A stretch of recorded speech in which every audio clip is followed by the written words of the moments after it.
Hello dear students, मैं हूं मिथिलेश कुमार और आप सभी लोगों का स्वागत करता हूं उदित फार्मेसी के ऑनलाइन लर्निंग प्लेटफॉर्म पर। कैसे हैं आप सभी लोग?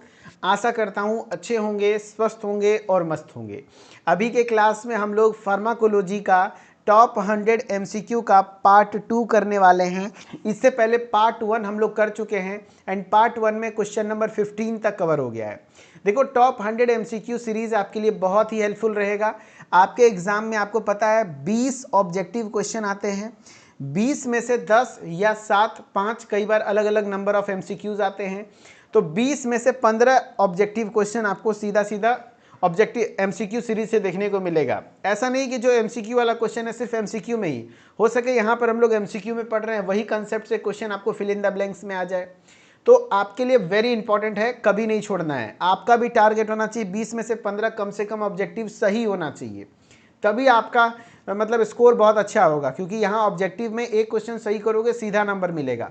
एंड डिट्टो मैं सारे प्रीवियस ईयर क्वेश्चंस के जो भी आपके क्वेश्चंस हैं उनको करवाऊंगा, अदर स्टेट्स के क्वेश्चन करवाऊंगा और उससे रिलेटेड क्वेश्चंस करवाऊंगा। यहाँ पर कुछ भी इररिलेवेंट क्वेश्चन नहीं, ठीक है। चलो भाई, क्वेश्चन नंबर 16 से शुरू करते हैं। 1 to 15 नहीं देखे हैं तो पिछले क्लास में आप जाकर देख लीजिएगा, आपको मिल जाएगा ऐप पर क्रैश कोर्स में। क्वेश्चन नंबर 16 है, which drug is used as in leprosy treatment. Leprosy के ट्रीटमेंट में कौन सा ड्रग यूज होता है बताओ? ओफ्लॉक्सासिन या फिर इथाइनोमाइड, डेप्सोन या फिर क्लोफाजिमिन। बताओ लेप्रोसी के ट्रीटमेंट में कौन सा, लेप्रोसी मतलब होता है कुष्ठ रोग, तो लेप्रोसी के ट्रीटमेंट में यूज होता है फर्स्ट चॉइस ऑफ ड्रग है डेप्सोन। क्या है? डेप्सोन, ठीक है। डेप्सोन जो है फर्स्ट चॉइस ऑफ ड्रग है। ये आपको मैं बता दूं कि लेप्रोसी होता है एक कुष्ठ रोग जिसको हम लोग माइकोबैक्टीरियम लेप्री की वजह से होता है, ठीक है। कुछ इस तरीके के आपके दिख रहे हैं, लेप्रोसी हो जाते हैं। तो dapsone is first line drug used in the treatment of leprosy. Leprosy के ट्रीटमेंट में डेप्सोन फर्स्ट लाइन ड्रग होता है। It acts by inhibiting the folic acid synthesis in the Mycobacterium leprae. याद रखना, माइकोबैक्टीरियम लेप्री की वजह से, leprosy किसकी वजह से होता है? तो माइकोबैक्टीरियम लेप्री की वजह से होता है। और यही माइकोबैक्टीरियम लेप्री का जो आपका फॉलिक एसिड का सिंथेसिस है वो रोक देता है। कौन? Dapsone, which stops the bacterial growth, जिससे बैक्टीरियल ग्रोथ नहीं होता है। यही लेप्रोसी है जिसको हैंसन्स डिजीज भी कहते हैं। यह एक क्रोनिक इन्फेक्शियस डिजीज है जो कि कॉज्ड बाय माइकोबैक्टीरियम लेप्री। किसके कारण होता है? माइकोबैक्टीरियम लेप्री के कारण होता है। इसमें स्किन में पैचेस, लाइट या रेड कलर के पैचेस बनने लग जाते हैं and peripheral nerves numbness, loss of sensation हो जाता है, muscle weakness and advanced case में आपको मसल वीकनेस वगैरह देखने को मिलता है, ठीक है। किसमें? लेप्रोसी में। तो ये डेप्सोन आपको यहाँ पर देखने को मिलेगा क्वेश्चन का आंसर। अब देखो, लेप्रोसी डिजीज तो हम लोगों को पढ़ने के लिए दिया नहीं गया है, सिलेबस में नहीं है, कोलॉजी में भी नहीं है इसके बारे में, लेकिन क्वेश्चन आ गए तो ऐसे इक्का दुक्का क्वेश्चन आते हैं। इसीलिए मैं बोलता हूं आपको 20 में से 15 टारगेट रखना है। और मैं फिर भी यहां पर करवाता हूं क्योंकि पीवाईक्यू में पूछे गए हैं। पीवाईक्यू के क्वेश्चन डिट्टो मैच होते हैं, हर साल 5-10 क्वेश्चन डिट्टो मैच हो जाता है, बाकी कंसेप्ट से भी मैच होता है, ठीक है। तो इसलिए जरूरी है। क्वेश्चन नंबर 17, देखो ये क्वेश्चन तो पढ़ाया हुआ है, बहुत अच्छे से आप लोग कर लोगे। Therapeutic index measures, therapeutic index क्या मेजर करता है बताओ? है ना, बताओ थेरेपेटिक इंडेक्स क्या मेजर करता है? Dose, variability, efficacy, safety of drug या फिर पोटेंसी। तो therapeutic index, very good answer कर रहे हो, C, safety of the drug. Drug की सेफ्टी को मेजर करता है कौन? Therapeutic index. थेरेपेटिक इंडेक्स क्या मेजर करता है? सेफ्टी ऑफ अ ड्रग, यानी ड्रग की सेफ्टी को मेजर करता है कौन? Therapeutic index. अच्छा, थेरेपेटिक इंडेक्स का फॉर्मूला क्या होता है सर? तो इसी को TI कहते हैं, जिसका फॉर्मूला होता है LD50/ED50, है ना। यहाँ पर TI मतलब है थेरेपेटिक इंडेक्स, LD का मतलब है लीथल डोज, ED का मतलब है इफेक्टिव डोज। तो ये therapeutic index equal to LD50/ED50 होता है, फॉर्मूला याद रखना। ये क्या होता है? Measures drug relative safety margin, safety को दिखाता है कि हाँ भैया थेरेपेटिक इंडेक्स कितना बढ़िया है तो उतना सेफ है ड्रग। कैसे कैलकुलेट करते हैं? तो यहाँ पर हम लीथल डोज लेते हैं। लीथल मतलब होता है टॉक्सिक डोज, खराब मतलब ऐसा डोज जिसमें टॉक्सिक इफेक्ट शो करेगा। एंड इफेक्टिव डोज लेते हैं। किसी एक पॉपुलेशन में 50% पॉपुलेशन को हम लीथल डोज देते हैं और 50% पॉपुलेशन को इफेक्टिव डोज देते हैं और देखते हैं दोनों का रेशियो कि इसकी टॉक्सिसिटी, इसकी टॉक्सिक इफेक्ट ज़्यादा है या इफेक्टिविटी ज़्यादा है। अगर टॉक्सिक इफेक्ट कम और इफेक्टिव इफेक्ट ज़्यादा हुआ तो यानी ये ड्रग सेफ है। समझ रहे बात को? Yes, the therapeutic index is used to express relationship between the deadly toxic dose and therapeutically active dose, effective dose. LD50 यानी lethal dose topic in the 50% of population, and ED50 जो होता है demonstrate therapeutically effective dose जो 50% population को दिया जाता है और इस तरीके से आपका थेरेपेटिक इंडेक्स पे कैलकुलेट किया जाता है। कई बार शॉर्ट क्वेश्चन में भी आया हुआ है, तो आप ये फॉर्मूला लिख के एक्सप्लेन कर दोगे तो मिल जाएंगे नंबर। कोलोजी थेरेपेटिक्स दोनों जगह ये कंसेप्ट यूज होता है। ओके, चलो क्वेश्चन नंबर 18। क्वेश्चन नंबर 18 क्या है सर? तो 18 नंबर क्वेश्चन है, which of the following drug increases the level of GABA in the brain? आपके ब्रेन में गाबा न्यूरोट्रांसमीटर के लेवल को बढ़ाता कौन है? तो गाबा एक इनिबिटरी न्यूरोट्रांसमीटर है जिससे CNS डिप्रेस होता है, नींद आ जाती है, राइट? हाँ, अब बात बताना, डाइजीपाम, फेनोबार्बिटोन, सोडियम वेल्प्रोएट, कार्बामेजापिन। तो गाबा याद करो, गाबा रिसेप्टर के द्वारा काम कौन करता है? तो गाबा के द्वारा बेंजोडाइजापाइन क्लास का ड्रग, जितने भी बेंजोडाइजापाइन क्लास के ड्रग होते हैं ना, BZD मतलब बेंजोडाइजापाइंस, वो सब गाबा रिसेप्टर के द्वारा काम करते हैं। गाबा न्यूरोट्रांसमीटर की अवेबिलिटी को बढ़ाते हैं जिससे वो गाबा ए रिसेप्टर से बाइंड करता है, CNS को डिप्रेस कर देता है, सेडेटिव इफेक्ट, एंजाइटी और मतलब हिप्नोटिक इफेक्ट देखने को मिलता है, नींद आ जाती है। और बेंजोडाइजापाइन को पहचानने का तरीका बच्चे बहुत अच्छे से जानेंगे जो सेंट्रल फार्मेसी ऐप पर लगातार क्विज को अटेम्प्ट कर रहे हैं। बताओ भाई, बेंजोडाइजापाइन के लास्ट में क्या लगा रहता है? पाम। बेंजोडाइजापाइन के लास्ट में क्या लगाता है? पाम या फिर लाम, या फिर पाम या तो लाम, जैसे अल्प्राजोलाम, डाइजीपाम। तो यहाँ पाम वर्ड वाला मिल गया ना, डाइजीपाम है ना, डाइजीपाम, जो कि गाबा न्यूरोट्रांसमीटर को इंक्रीज करता है, पाम या लाम। यस, कितना हेल्प कर रहा है देखो, अरे क्विज से हेल्प मिल रहा है।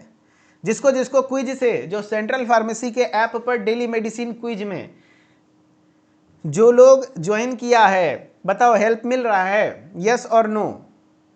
मिल रहा है ना? बहुत कॉन्फिडेंस बूस्ट हुआ होगा। मात्र 6 गो टेस्ट दिए हैं और आपको बूस्ट हो गया होगा कॉन्फिडेंस कि नहीं भाई हमको नॉलेज है, हम आराम से ऐसा सब क्वेश्चन कर देंगे। तो इसीलिए हम कह रहे थे कुछ भी फालतू चीज़ वहाँ नहीं करा रहे हैं। जो लोग नहीं किए हैं भैया, अभी भी समय है। एग्ज़ाम से पहले अगर जो आपका एग्ज़ाम में 10 को सवाल फंस गया ना वहाँ से, तो आपका 100-200 रुपया वसूल हो जाएगा।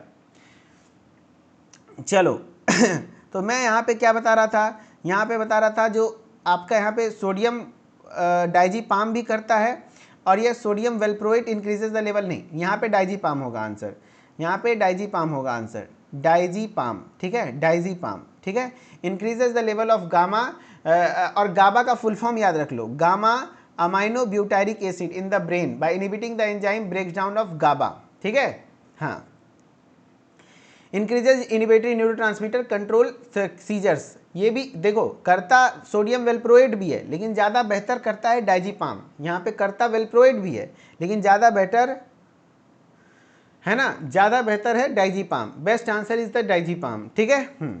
चलो इस क्वेश्चन को लेकर के मैं थोड़ा सा कॉन्ट्राइंडिकेटरी है, सोडियम वेल्प्रोएट भी करेक्ट आंसर है, उसमें भी गाबा रिसेप्टर को कम करता है लेकिन ज़्यादा बेहतर बेंजोडाइजापाइन करता है, ठीक है। चलो इस क्वेश्चन को लेकर के मैं देख लूंगा। नेक्स्ट है क्वेश्चन नंबर 19। क्वेश्चन नंबर 19 है, which of the following is phase 1 metabolic reaction?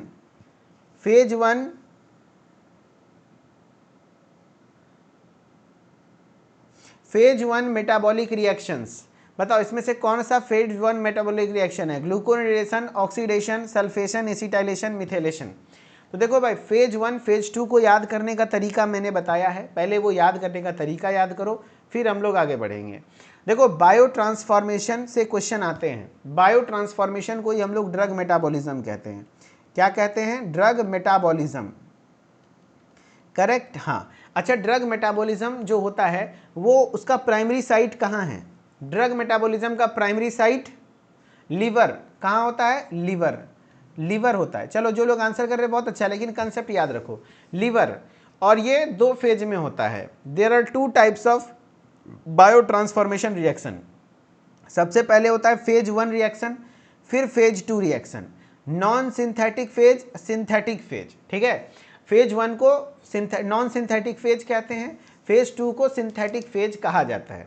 देखो एक्चुअली होता क्या है, अगर कोई दवा है, मान लो आपने दवा खाया, मेटाबॉलिज्म में होता क्या है, उसको तोड़ करके वाटर सोल्यूबल में कन्वर्ट किया जाता है एंजाइम्स की मदद से। यस, तो ये फेज 1 रिएक्शन में गया, और अगर बेहतर वाटर सोल्यूबल हो गया, जैसे ये देखो, अगर वाटर सोल्यूबल एक ही फेज में हो गया तब तो वो यूरिन के द्वारा निकल जाएगा।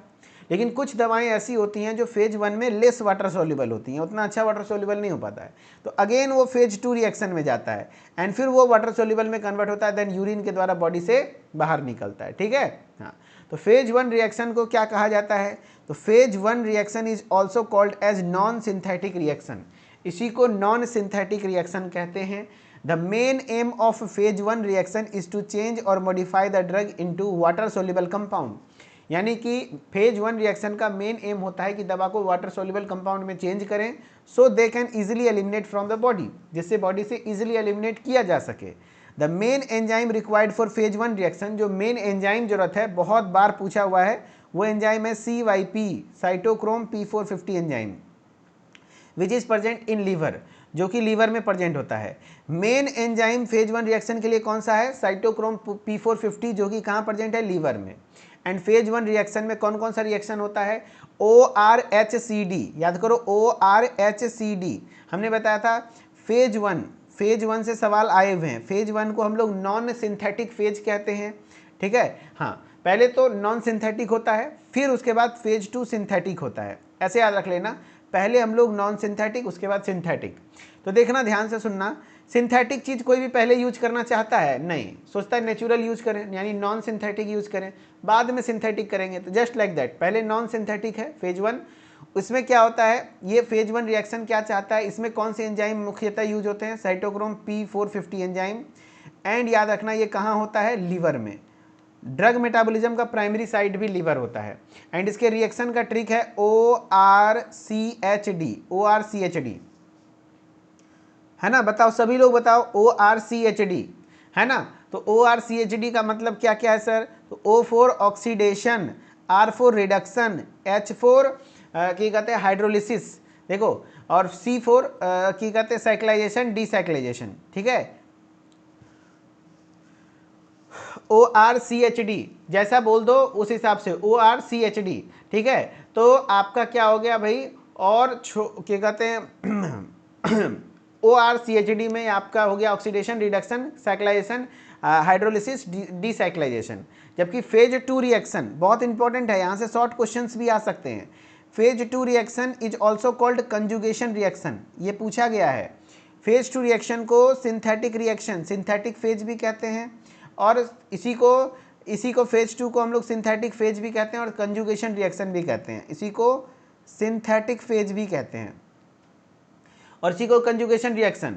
If the compound obtained from phase reaction और नॉट वाटर सोल्यूबल, अगर फेज 1 में, यहाँ पे फेज 1 होगा, if the compound obtained from phase 1, यानी फेज 1 से जो हमें कंपाउंड प्राप्त हुआ, नॉट वाटर सोल्यूबल, अगर अच्छे से वाटर सोल्यूबल नहीं हुआ, then they undergo phase 2 reaction, तब वो फेज 2 रिएक्शन में जाता है to become more water soluble, ताकि वो अच्छे से वाटर सोल्यूबल कंपाउंड बन सके, so they can eliminate from the body easily, ताकि उसको बॉडी से इजिली हम लोग एलिमिनेट कर दें।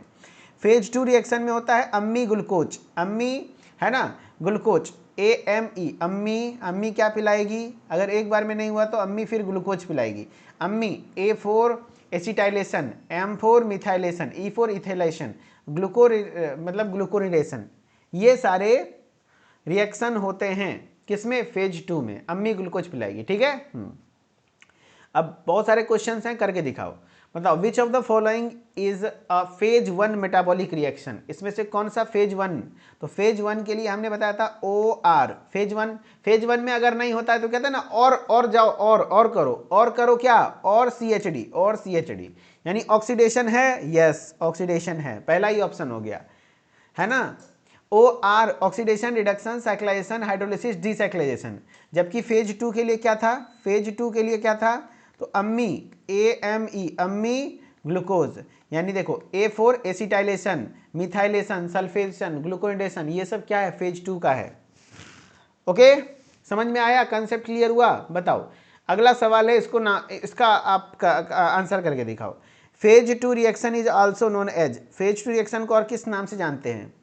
Phase 2 reaction are also known as, phase 2 reaction को और किस नाम से जानते हैं? फंक्शनलाइजेशन रिएक्शन, सिंथेटिक यानी conjugation reaction, oxidation reaction, hydrolysis. तो फेज 2 को सिंथेटिक रिएक्शन के नाम से जानते हैं और कंजुगेशन रिएक्शन के नाम से जानते हैं। Option number B, option number B, phase 2 reaction are also known as synthetic या कंजुगेशन रिएक्शन। करेक्ट, बहुत बढ़िया। चलो, phase 1 drug metabolism is mainly carried out by, phase 1 जो ड्रग मेटाबॉलिज्म है मेनली किसके द्वारा होता है? Phase 1 drug metabolism is mainly carried out bye, किसके द्वारा? Amylase enzyme, cytochrome P450 enzymes, या फिर पेप्सिन एंजाइम, या लाइपेज एंजाइम। जवाब दो। Phase 1 drug metabolism is mainly carried out by, phase 1 drug metabolism is mainly carried out bye cytochrome P450 enzyme, cytochrome P450 enzyme, cytochrome P450 enzyme. Very good. कहाँ present होता है? जो कि liver में present होता है। कहाँ प्रेजेंट होता है? लीवर में, लीवर में, है ना? हाँ। चलो क्वेश्चन नंबर 22 में आ जा। Question number 22, test dose of penicillin is administered by which of the following route. देखो, पेनिसिलिन को नहीं बोल रहा है कि किस रूट से देते हैं, टेस्ट डोज। टेस्ट डोज का मतलब समझते हो? टेस्ट डोज का मतलब है कि पेनिसिलिन का रिएक्शन है कि नहीं है बॉडी में। हम लोग कॉन्ट्राइंडिकेशन पढ़ते हैं ना, कि अगर पेनिसिलिन से उसको हाइपर सेंसिटिविटी है यानी एलर्जी है तो नहीं देना है। कैसे पता चलेगा एलर्जी है कि नहीं है? तो उसके लिए हम लोग क्या करते हैं, पेनिसिलिन का इंजेक्शन लेके इंट्राडर्मल रूट से स्किन के नीचे हल्का सा इंजेक्ट करते हैं, और अगर देखते हैं वहाँ पर कोई रेडनेस नहीं आई, स्वेलिंग नहीं आई, इचिंग नहीं आई, कोई तरह का इरिटेशन नहीं हुआ, यानी उसको कोई रिएक्शन नहीं है, कोई एलर्जी नहीं है, तो दे सकते हैं। तो टेस्ट डोज होता है थोड़ा सा, जो कि इंट्राडर्मल रूट से दिया जाता है। किस रूट से? इंट्राडर्मल रूट से दिया जाता है, यानी कि स्किन के नीचे वाले लेयर से, स्किन के नीचे वाले लेयर से।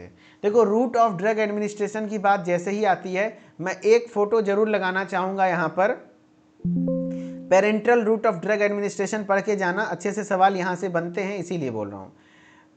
Parenteral route of drug administration,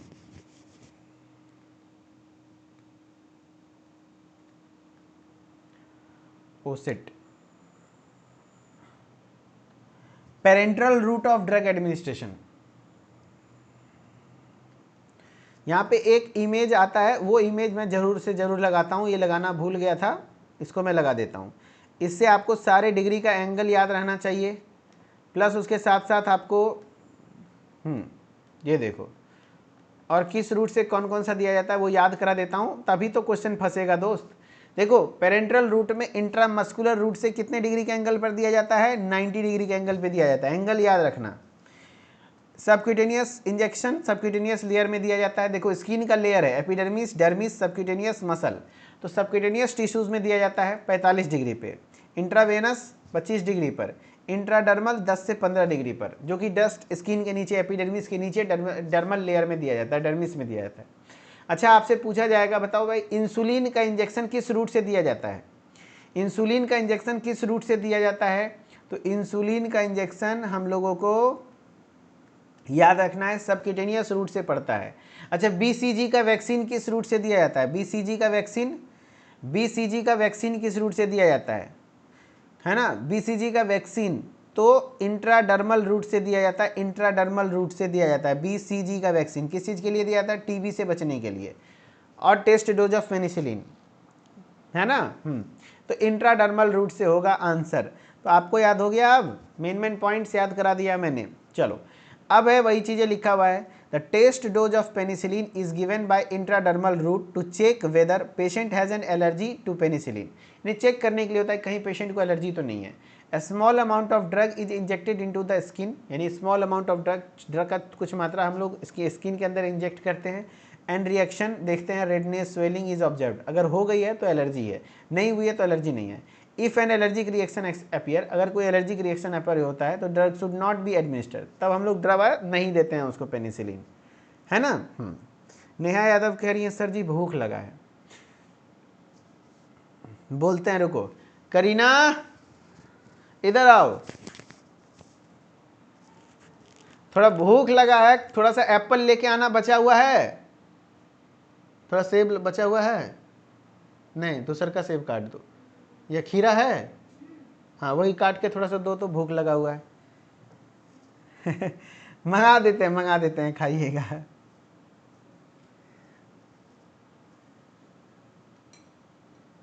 मंगा देते हैं, टेंशन न लो। सेब खीरा ये सब हेल्दी चीज़ है ना, शाम में यही सब खाना चाहिए। अब हम फालतू का खाना वाना बाहर का खाना छोड़ दिए हैं ना, इसीलिए। चलो, भूख लगे तुझको तो एहसास मुझे होता है है ना। तो वही वाली बात है, भूख लगे आप लोगों को तो भूख मुझे भी लगता है। तो हम खाएं, दो जिस्म एक जान, हम आप पे मरते हैं, आप हम पे मरते हैं। तो हमें भूख लगेगी, आपको भूख लगेगा, हम खाएंगे, आपका भी पेट भर जाएगा, इसीलिए। चलो तब तक पढ़ते हैं। Question number 23, which is the local anaesthetic of choice during labour. Labour pain के दौरान जब लेबर प्रोसेस हो रहा होता है तो उसमें पे ड्रग ऑफ चॉइस कौन सा होता है, कौन सा लोकल एनेस्थेटिक्स, प्रोकेन, ब्यूपीवेकेन, कोकेन या लिग्नोकेन? बताओ भाई। तो आंसर क्या हो जाएगा? आंसर हो जाएगा ब्यूपीवेकेन, ब्यूपीवेकेन, ठीक है, जो कि ड्रग ऑफ चॉइस है लोकल एनेस्थेटिक के तौर पर लेबर के दौरान, ठीक है। देखो, bupivacaine is preferred as local anaesthetic drug during labour, specially epidural anaesthesia. Epidural anaesthesia के लिए, एपिड्यूरल एनेस्थीसिया के लिए ब्यूपीवेकेन दिया जाता है। It provides long lasting pain relief with less effect on the baby, baby पर कोई इफेक्ट नहीं आता है, and allows mother to retain, ठीक है, थैंक, चम्मच है ना, लीजिए लीजिए नेहा जी, आपके लिए है। और किसी को भूख लगा है ना? फरहान भाई को भी भूख लगा है, लीजिए फरहान भाई, ये फरहान की तरफ से, थैंक यू।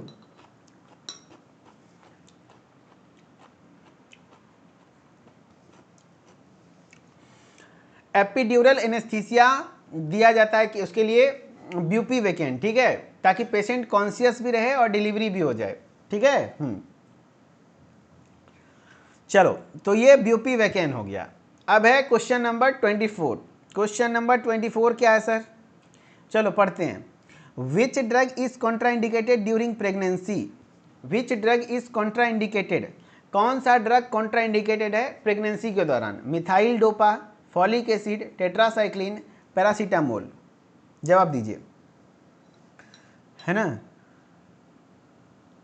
जात बानी हम अपन घर नहीं, जात बानी हम अपन नैहर, तो संभाला अपन घर। चलो जवाब दो।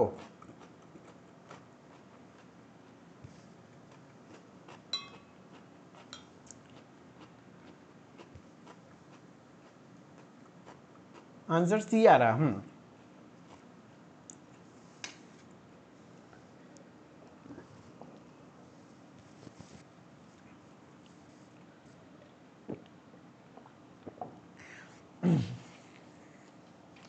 थैंक यू, याद दिलाने के लिए, भूख लग गया था हमको भी।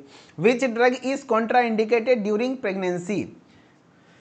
तो यहां कॉन्ट्रा इंडिकेटेड बोल रहा है, जो कि सेफ नहीं है, तो टेट्रासाइक्लिन, टेट्रासाइक्लिन नहीं देना है। बाकी फॉलिक एसिड सेफ है, प्रेगनेंसी में देते ही हैं, क्योंकि भाई प्रेगनेंसी में अक्सर महिला को एनीमिया हो जाता है।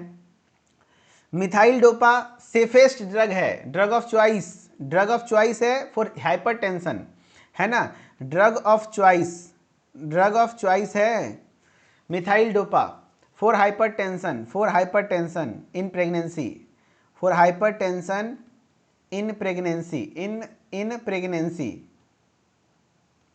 प्रेगनेंसी, अगर प्रेगनेंसी में किसी को हाइपरटेंशन हुआ है तो ड्रग ऑफ चॉइस होता है मिथाइल डोपा। और सबसे सेफेस्ट ड्रग है पैरासीटामोल, अगर किसी को फीवर है, पेन है, बुखार है, तो पैरासीटामोल, ठीक है। चलो देखो, यहाँ पे आपका है, देखो यहाँ लिखा हुआ है कितने अच्छे से भाई, आपका ड्रग कॉन्ट्राइंडिकेटेड इन क्या कहते हैं, आपका कॉन्ट्राइंडिकेटेड है टेट्रासाइक्लिन, टीथ एंड बोन, बच्चे का जो दांत है और हड्डी है वो डैमेज हो सकता है, ठीक है, हाँ, और पेशेंट को भी हो सकता है। थैलिडोमाइड लिम्ब डिफॉर्मिटीज, अगर पेशेंट प्रेगनेंसी में ये लेता है थैलिडोमाइड, तो लिम्ब यानी अपर लिम्ब या लोअर लिम्ब, हाथ पैर लंगड़ा लूल्हा बच्चा पैदा हो सकता है। आइसोट्रिटेंटोइन सीवियर कंजेनाइटल डिफेक्ट्स हो सकते हैं। वारफरिन फीटल ब्लीडिंग, है ना, फीटल ब्लीडिंग हो सकता है। ये सब ड्रग नहीं लेना है। Safe drug in pregnancy, methyl dopa safe है, drug of choice for hypertension in pregnancy. ये पूछा गया है प्रेगनेंसी में ड्रग ऑफ चॉइस कौन सा है, मिथाइल डोपा, ठीक है। फॉलिक एसिड आपको ही पता है प्रेगनेंसी में जरूरी होती है, प्रिवेंट्स न्यूरल ट्यूब डिफेक्ट। अगर फॉलिक एसिड नहीं लेते हैं तो न्यूरल ट्यूब डिफेक्ट हो सकता है पेशेंट को नहीं, पेशेंट के बेबी को, ठीक है। तो फॉलिक एसिड लेना जरूरी है। पैरासीटामोल सेफ एनाल्जेसिक और सेफ एंटीपायरेटिक है।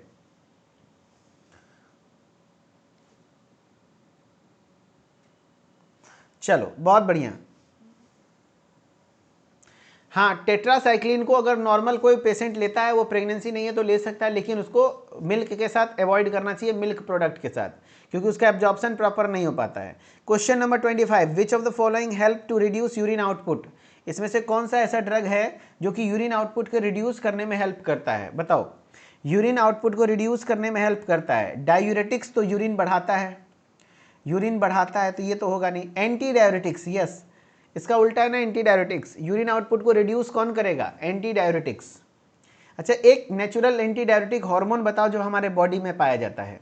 नेचुरल एंटी डायूरेटिक हार्मोन बताओ, जिसको ADH कहते हैं, एंटी डायूरेटिक हार्मोन। नाम क्या है, वैसोप्रेसिन। अरे वाह, क्या बात है, वैसोप्रेसिन कौन बनाता है बताओ। वैसोप्रेसिन बनाता है हमारा पोस्टीरियर पिट्यूटरी ग्लैंड बनाता है, ठीक है। तो देखो भाई यहाँ लिखा हुआ है, अच्छे से पढ़ते हैं ये सब लाइन।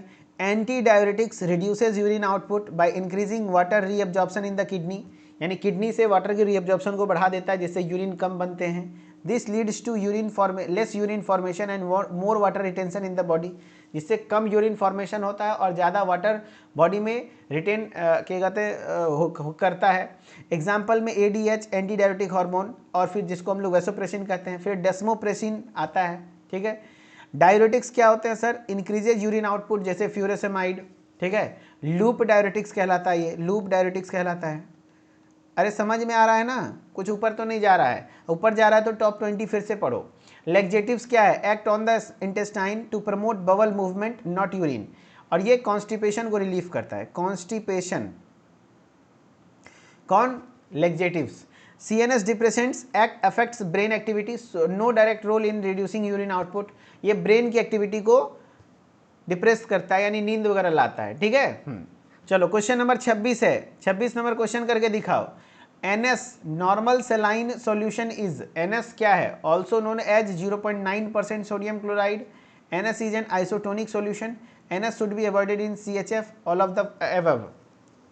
जवाब तो सारे बच्चे भाई, नॉर्मल सेलाइन NS इज, तो NS में इसी को, इसमें जो NS होता है इसमें 0.9% NaCl होता है। नॉर्मल सेलाइन में 0.9% NaCl होता है, NaCl यानी नमक, also known as 0.9% sodium chloride,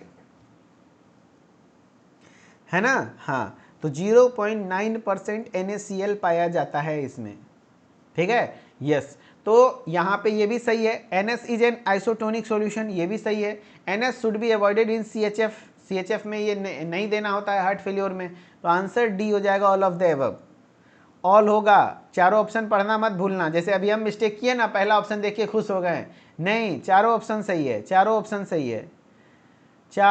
सही है, ऑल ऑफ द अबव, है ना। आइसोटोनिक सॉल्यूशन भी होता है, और इसको आप अवॉइड किया जाता है CHF में, कंजेस्टिव हार्ट फेलियर में, all of the above, very good. ऐसे खुश मत होना आप लोग। देखो, normal saline is a solution containing 0.9% sodium chloride NaCl in water. It is isotonic solution, meaning it has the same osmotic pressure as body fluid, जैसे body fluid का osmotic pressure होता है ऐसे इसका भी होता है। It is commonly used for fluid replacement and IV therapy, fluid replacement के लिए और IV इंट्रावेनस फ्लूइड के लिए यूज किया जाता है। However in patient with congestive heart failure, CHF का पेशेंट है जिसको कंजेस्टिव हार्ट फेलियर का फुल फॉर्म याद रख लेना, तो इसमें नहीं यूज़ करते हैं, excessive use should be because मतलब क्या कहते हैं, इट में कॉज फ्लूइड ओवरलोड, जिससे फ्लूइड ओवरलोड होगा तो हार्ट फेल्योर में दिक्कत आएगी। अच्छा, एनएस सॉल्यूशन किस पेशेंट को नहीं चढ़ाना है? एकदम नहीं चढ़ाना है, बताओ। कंट्रा इंडिकेटेड है, किसमें कॉन्ट्रा इंडिकेटेड है? कॉन्ट्रा इंडिकेटेड है, कॉन्ट्रा इंडिकेटेड है किसमें? अगर किसी को हाइपरटेंशन है, पहले से बीपी बढ़ा हुआ है, इसमें नमक है और बीपी बढ़ जाएगा, हाइपरटेंशन पेशेंट को नहीं चढ़ाते हैं।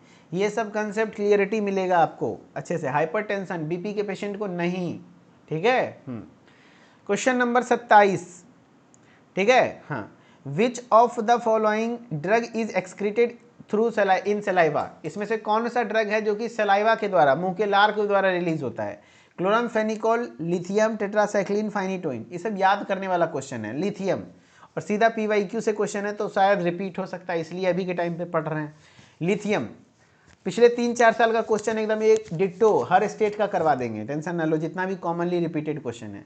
Lithium is excreted through several body fluids such as saliva, sweat, urine के द्वारा बाहर निकलता है।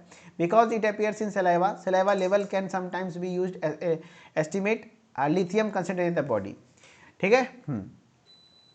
क्वेश्चन नंबर 28 क्या है सर? क्वेश्चन नंबर 28 है आपका, which condition involves auto immune destruction of the acetyl choline receptor? कौन से कंडीशन में एसिटाइल कोलिन का रिसेप्टर आपके बॉडी का इम्यून सेल, ऑटो इम्यून बोल रहा है, ऑटो इम्यून डिस्ट्रक्शन होता है, यानी आप ही के बॉडी के इम्यून सेल उसको डिस्ट्रक्ट कर देते हैं। बताओ, which condition involves auto immune destruction of the acetyl choline receptor? तो ये डिजेनरेटिव डिसऑर्डर में, मूड डिसऑर्डर में, एपिलेप्सी या माइस्थीनिया ग्रेविस, ये एक क्या है? ऑटो इम्यून डिसऑर्डर है जिसमें आपके बॉडी का इम्यून सेल एसिटाइल कोलिन के रिसेप्टर को डैमेज कर देता है।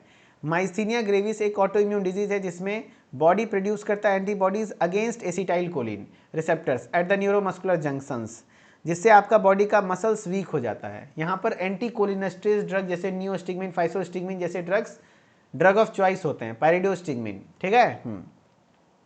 Question number 29, which of the following deficiency is responsible for megaloblastic anaemia? किसकी कमी से मेगालोब्लास्टिक एनीमिया होती है? B6, B12 या फिर B1 या BC? तो मैंने बताया था megaloblastic anaemia B9 and B12 की कमी से होती है। तो ऑप्शन में एक मिल रहा है ना, B12, मार दो विटामिन B12।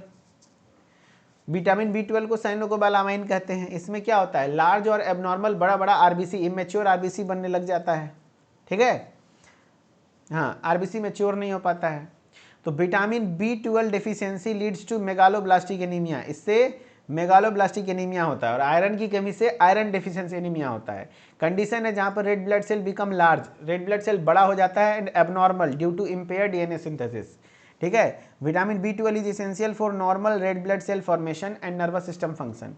विटामिन B12 बहुत जरूरी है normal red blood cell formation के लिए और नर्वस सिस्टम के फंक्शन के लिए, ठीक है। क्वेश्चन नंबर 30 क्या है सर? 30 नंबर क्वेश्चन है आपका, drug administered through which of the following route is most likely to be subjected to first pass metabolism? किस रूट से सबसे ज्यादा कॉमनली फर्स्ट पास मेटाबॉलिज्म होता है? Drug administered through which of the following route most likely to be subjected to the first pass metabolism? Oral, sublingual, subcutaneous, rectal. तो याद रखना, ओरल रूट से सबसे ज्यादा फर्स्ट पास मेटाबॉलिज्म होता है। फर्स्ट पास मेटाबॉलिज्म का मतलब ही होता है कि अगर दवा ओरली लेंगे तो पहले लीवर में जाके मेटाबोलाइज हो जाता है, ठीक है। यानी कि फर्स्ट पास मेटाबॉलिज्म क्या होता है सर? तो ड्रग्स एडमिनिस्टर्ड ओरली, जब दवा को हम ओरली लेते हैं तो are absorbed through GIT tract, वो GIT ट्रैक में जाता है। यानी जब हम दवा ओरली लेते हैं तो वो पेट में जाता है, तो पेट से सीधा ब्लड में एब्जॉर्ब नहीं होता है, पहले वो लीवर में जाता है, वहीं पर कुछ हिस्सा उसका मेटाबोलाइज हो जाता है, इनएक्टिव हो जाता है और वो बिना काम किए यूरिन के द्वारा बाहर निकल जाता है। जैसे अगर 100 mg दवा लिए हैं तो 100 का ओरली अगर लोगे तो 60 से 70 mg ही ब्लड में जाता है, बाकी 25-30% लगभग 20-25% किसी कारणवश नहीं पहुंच पाता है। तो उसमें से एक मुख्य कारण फर्स्ट पास मेटाबॉलिज्म है, क्योंकि वहीं पर लीवर मेटाबोलाइज कर देता है।